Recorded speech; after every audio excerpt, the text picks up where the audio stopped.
Come on in here, you guys. It has been a while. I'm not going to say, hey, where you guys been, and none of that. It's been me. So happy New Year's again, because I think I've only done one video this year, you guys. So let's get it going and let's get it started on today. You know what, guys? So, I got a good old story today. So before we get started, go ahead and like and subscribe to the channel.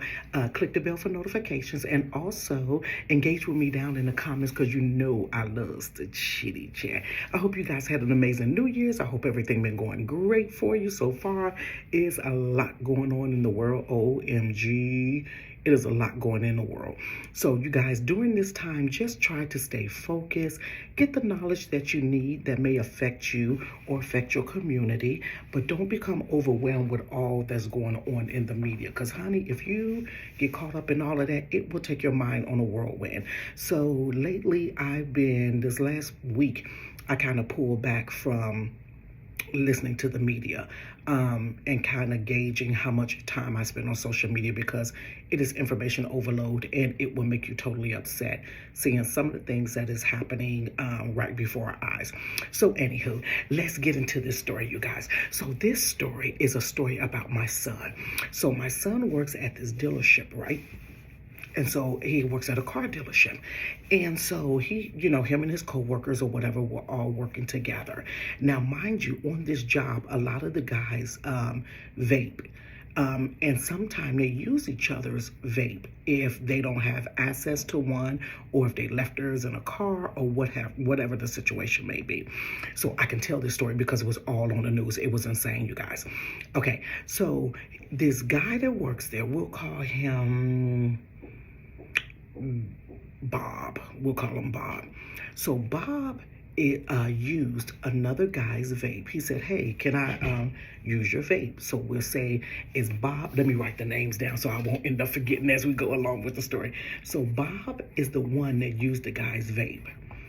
And Billy is the guy who owned the vape, okay? So make sure you remember that. Okay. So Bob goes outside to hit Billy's vape. And then he comes back in and he gives the vape back to Billy. Immediately after he gives the vape back to Billy, Bob goes to the window, where the big showroom window is. He goes to the window and he begins to look out the window and just starts saying stuff like, "You're so pretty. You are so pretty. You are so pretty." But he's looking out at the main street, which there's cars coming up and down the street. So nobody knows what Bob is talking about at this time. Like, what? He's zoning out. We don't know what's going on with him. So some of the other co-workers saw Bob, wilding out, I guess, or talking to himself. And they wanted to go. One guy wanted to go up to him, but he didn't want to, tap him or approach him.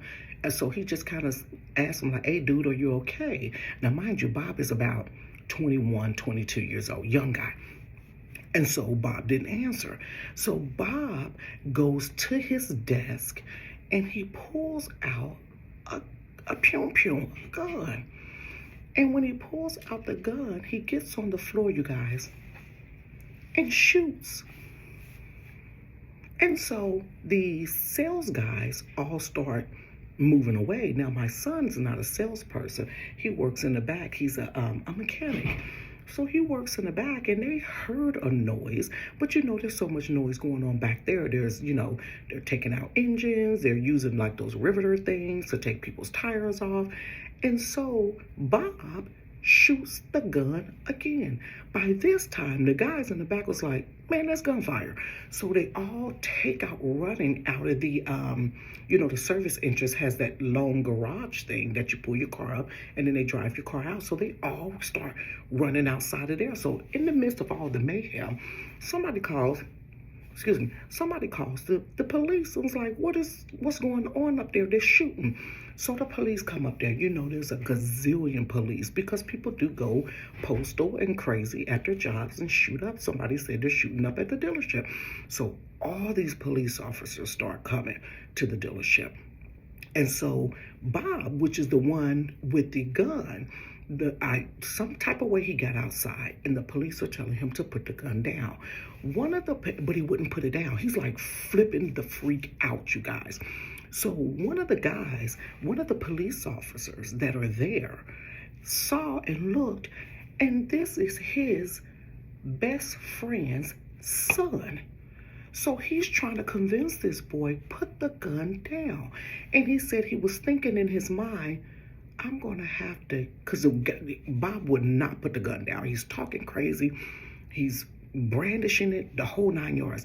So the friend of Bob's dad was thinking, I'm going to have to kill my best friend's son if he doesn't put this gun down. So some type of way, they talk this boy off the ledge. They get the gun from him. They put him in the car. They lock him up or what have you. So the next day, they charged him with maybe like a misdemeanor or something. It was something very minor. They charged him with, and they let him out that same night. So he got out that same night. Don't ask me how he got out that same night. He did. So one of the guys at the job is friends with Bob outside of the job. So he called him and asked him, like, man, what's going on with you? What happened? Why was you doing that? And so the guy told him, he said, man, I don't remember nothing after I hit that guy's vape. And he was like, what do you mean? He said, I don't have no recollection of nothing. So, he couldn't remember anything, what have you. So eventually, the guy that called him on the phone came back and told the other guys, like, hey, Billy, the one that gave him that vape, must have had something laced in that vape that made him wild out. But Bob didn't tell on Billy that he gave him a vape, that it was possibly something in it. So now the state have picked up charges, because they were just going to give him a misdemeanor, but the state picked up charges and put like a whole bunch of charges on this young man. So we're yet to know what all he's being charged with, but he's in a whole lot of trouble. So the next day at work, all the, like they had a social worker up there, a counselor that you can talk to. And if you didn't want to come to work, you didn't have to come to work and all of that different stuff. So it really could have been like a tragic situation at that particular time. And then they did find some bullet fragments, and one of the bullets went past one of his co-workers' head. And I guess if he would have moved an inch, he would have absolutely been gone, which would have been so tragic. But this is the killer part, you guys. The next week, one of the co-workers decide to make some pretzels, chocolate covered pretzels. In this chocolate covered pretzels, he put some what do you call that, weed in the pretzel stuff. But I think it's like he made the pretzels into edibles, basically. I don't know what THC, what all that different stuff is. I heard about it, but I don't know how it all works. All I know is he took the pretzels and started passing them out, asking people, you want some pretzels? Now, daggone well, when you got an office full of guys, all they want to do is snack. So he's going around giving people pretzels, but the people are unaware that he done laced it or put weed, made the pretzels edibles. So one man took one of the pretzels. Remind you, this man, it didn't come out till later, this man is a recovering addict and had been drug-free for 20 years. So he freaking eats the pretzels. He starts having an anxiety attack all over the place. He's freaking out. They call his wife. They take him to the hospital. They check him out and find out dude had made the pretzels edible. But there was multiple people that were eating the pretzels that work at the job. So the guy that went to the hospital didn't tell on the gentleman. So the other gentleman called, reached out to, this was after the fact, reached out to the coworker that he gave the pretzel that sent him into an anxiety attack and told him, hey man, I'll pay your hospital bill for you. I said, what the ham and cheese is going on up at your job? I told my son, I said, let me tell you something. I don't know what's going on at your job, But you better not eat nothing that anybody brings in there. Don't eat no homemade goods. At this point, don't even take a bottled water, because you could stick a syringe in the bottled water and inject it with something. And they're good for every Friday. The company buys the workers food. They'll buy, pizza or whatever else, chicken or whatever they decide to order. I told him, I said, if you are not the first person to get some of that food, don't you dare eat any of that food. I said, matter of fact, don't eat nothing, because you don't know what's on the minds of the managers that go get the food, or at this point, don't eat nothing.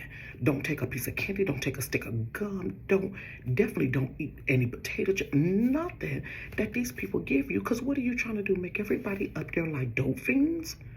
It's like, what is going on? Now, my son, he was good for, like, if they they would have pizza, and if some of the pizza were left over, he was always coming home with, like, boxes of pizza and stuff. But at this point, I said, don't you dare eat anything. And it's sad that your co-workers would intentionally. Now, if I had a vape and I'm, lacing it, I probably have a high tolerance for it. But if you come ask me, hey, can I hit your vape? No, you can't hit my vape. Because I got something in here that I don't want nobody to know I got in here. If that's how you function, that's how you function. But don't you dare hand that junk to me and have me flipping out. And then to take the time to make some freaking edibles. Now, if you want to eat edibles, feel free, honey, to eat edibles all you want. If you want to get high as a cootie bird, who cares? But don't you dare come give me no edible. That could have sent that man back into addiction. Or, I don't know. It could have killed him. I don't know if it'll kill you, but who knows? Because he freaked out. And I think my son said it was not like regular weed, but it was like whatever the highest level or potent THC or some stuff like that. Honey, let me tell you something. Moral of the story, don't eat nothing. Don't eat no potluck. Don't bring me nothing. Don't offer me nothing, because it is treacherous times when you have to watch what you eat at the potluck or a vape at your job. So this could have ended tragic on so many levels. I told my son, you may need to find another job, because I don't know what's going on in there. But until that happens, or if you decide to move, don't you dare take nothing from nobody, you guys. Insane. But couldn't have been me, because, honey, I'm telling on everybody. Tweet, tweet, tweet, tweet, tweet. Honey, I'm singing like Tweety Bird. I'm telling you, gave me that vape, and I'm telling on you, because you handed me the pencil. And when I get better, I'm coming to knock your head off for trying to set me up like that. That's how people become addicts. I wonder how many people are out there that are drug addicts that probably drugs wasn't their choice. Somebody just handed them something. It could have been as simple as a cigarette or some food that had something sprinkled in it, and sent these people down a path in their life or have them addicted to something that they never were in agreement with from the beginning. Honey, that is my story for today, you guys. I'm going to try to do better with dropping these story times, you all. I've been really overwhelmed. Just all this stuff that's going on in the world. I think I done took too much in, y'all.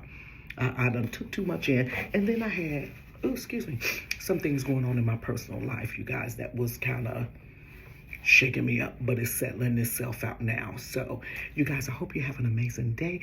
Also, subscribe to the channel, click the bell for notifications, give the videos a thumbs up, and if you don't want to, if you don't like it, honey, who cares? Don't